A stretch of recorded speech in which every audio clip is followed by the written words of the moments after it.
এতদিন তো শুনেছেন উপর দিয়ে ফিটফাট ভিতরে সদরঘাট, কিন্তু এখন দেখবেন উপর দিয়েই সদরঘাট, ভিতরে ভিতরেই ফিটফাট।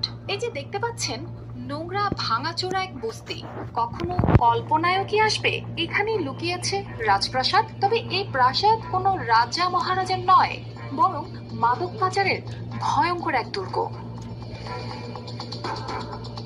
পয়লা মার্চ শনিবার রাতে গাজীপুরের টঙ্গীতে যখন সেনাবাহিনী অভিযান চালালো, তখনই উন্মোচিত হলো এই চমকপ্রদ রহস্য। একটা নয়, গোটা একটা সুপরিকল্পিত গোপন নেটওয়ার্ক। এই বস্তির প্রতিটা ইঞ্চি যেন অপরাধীদের জন্য সাজানো এক নিরাপদ দুর্গ। তাদের এই কৌশল যেন সিনেমার গল্পকেও হার মানায়। লোকে রুমটা বেচছে, বেচার পরে যে লোকে কিনছে ওই লোকে দেখছি খালি মিস্ত্রি দিয়ে ঠিক করাইছে। ওই লোকটাকেও দেখি নাই এই গলিতে আসতে, দিনের বেলা আসতে দেখি নাই।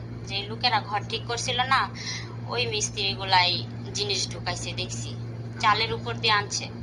সেনাবাহিনীর সদস্যরা যখন একের পর এক ঘরে প্রবেশ করেন, তখনই সামনে আসে অবিশ্বাস্য দৃশ্য। প্রতিটি ঘরে রয়েছে সুপরিকল্পিত সুড়ঙ্গ।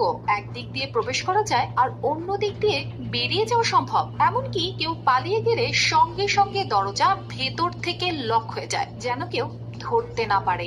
এই বস্তি